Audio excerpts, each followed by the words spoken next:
Friends, 1 year ago, I could barely do one push-up. I weighed 315, 16 pounds, somewhere along in there is kind of where I was staying. I started a swimming regimen and started eating differently, kind of a keto type diet, even though I didn't know that's what it was called. I just started doing meat and low-carb vegetables. I dropped about 65 pounds and I started working out just a little bit because I didn't want my body to be flabby as the weight came off. And one of the things I did want to do was do push-ups. And some of my friends, the reason I'm doing this video, some of my friends have been asking what kind of workout do I do to try to stay in shape now, because I'm almost 60 years old. I'll be 60 in February. And I only do 4 exercises. And I'm going to show you the 4 exercises in this video. When I first started trying to do push-ups, were probably about 6 months ago. And I could barely do one. I was just weak. It'd been a year since I'd done them. And I used to do sets of 50. I used to do 2 sets of 50 push-ups a day back when I played football, which was back in college. I probably haven't done push-ups much since I was about 24 years old. And so I started doing them with a little angled thing. There's a desk, like an old drafting desk in my office, and I'd use these so that the drafting things wouldn't hurt my hand, the edge of the desk. I would do sort of an angled push-up, and I had these pieces of foam that I put rubber bands around so I could pad my hands a little bit. And I started out by doing like 10 or 12 sets, maybe a couple of them a day, which was, cutting probably half my body weight or better than that out of it when I do the push-ups. And then as I got strong, as I got where I could do, 25 or 30 reps several different times a day, I started trying to do push-ups on the floor again, like I did years ago. And, for some reason, the angle on my wrists were didn't feel really good when I do push-ups, so I bought some yoga blocks over at Walmart. And so I have these foam yoga blocks that I hold on to. And it kind of allows me to get a deeper push-up, but also it kind of makes my hands feel better when I do them. And so what I do is I take breaks. I do, like, whenever I go pee or something, right, or go fill up my cup with ice so I can have a drink, I might do a quick set. I usually do 2 sets a day of push-ups, usually like 16 and 14. So I've worked my way up to that. I do about 30 push-ups a day. I do about 30 curls with dumbbells. I have 2 30-pound dumbbells in my office. I don't lift any more than that. So I do a set of 16, 14 with dumbbells. And then I do overhead presses with the same 30-pound dumbbells. Usually a couple sets, probably a set of 15, set of 18, whatever I feel like I can do. I'm pretty strong in the shoulders. And I'll do bent rows with the same dumbbells. Usually I do a set of 20, a set of 16 or something like that. So during the course of the day, it takes me less than a minute probably to do each of these exercises, maybe a minute and a half. And so by the end of the day, I've done about 10, 12, 15 minutes of weightlifting along with the push-ups.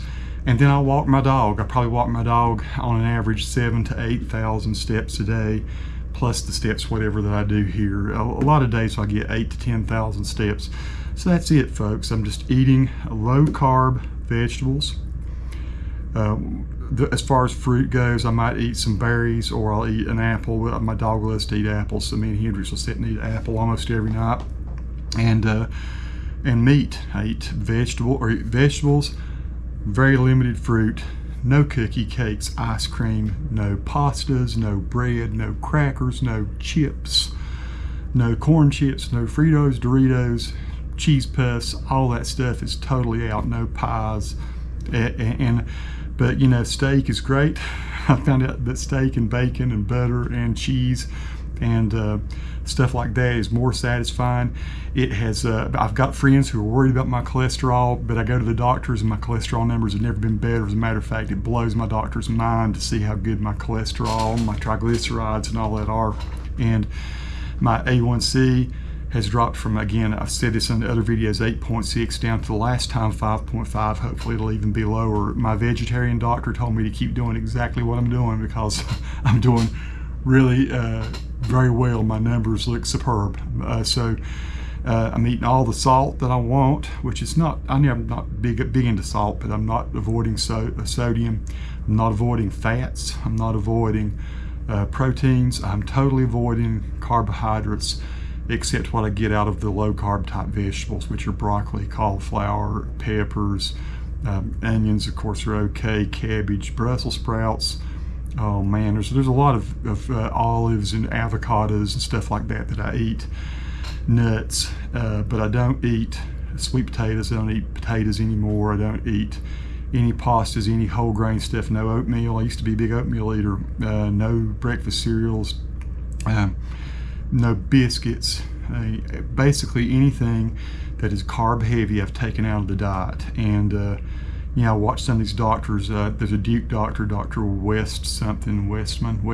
Westman, and I watched Ken Berry, Dr. Ken Berry, out of I think Knoxville or Nashville, one or the other. He's a Tennessee guy. And those doctors have sort of given me the guidance that I needed to lose the weight. But those are my exercises: curls, overhead presses, bent rows, push-ups, and you know, like I said, if you want to start doing, I think push-ups are great because they make you plank out kind of, and I do no sit-ups or anything, but I've noticed my belly's been streamlining a whole lot, so I think doing the push-ups really helped that. It's kind of building my chest back up, building my shoulders back up a bit, my triceps. And so it's interesting, as I'm moving towards 60, my fitness has probably never been better in the last 20 years. So that's the route I'm going to keep going. I'm going to do simple, just basic workout. I'm not trying to look a certain way. I'm just trying to be functional and stout and able to get around in the world and move through the world and do the things that I have to do to take care of my yard or take care of my house and take care of myself. So that's it, folks. Hopefully it's been a helpful video. Leave me your comments if you have any, or if you have any advice. Maybe I'm doing something you don't think I ought to be doing. Go ahead and share. I will say this: this diet has been a revelation. It's been a 180-degree turn from what I've tried to do in the past, but it's working. It's working great. Peace to all who watch. Subscribe to the channel if you like.